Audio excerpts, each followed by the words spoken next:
So, mayong hapon gali sa aton tanan no, kag mayong hapon man si mo gulayan sa Kimato.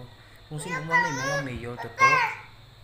Ah, hindi na pag-ihambal sa amon Kung diin ka man imo mabuto didto ka. Kay way man isang pilitay, di ba? Kung ano agi ka bulpin amo na. Way kag igatan-aw. Kung ano ka nami isang tibuli. Kag pati ang Lexibo. Tani tan-aw ka man toto. Tanawa ba lang municipality sang Tiboli?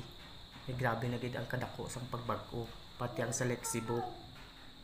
O, alangan din mo dalo ng mga tribo. Sila nga tribo gid alangan syempre. Mano kay mo man. Shout out ng gali sa imong gulayan sa Kimato ha. Kay daw damo ko nami ginapang-post, pamatyagan mo sa kamera. Ginahimo mo lang social media, ginapost-post mo dayon. Tsaka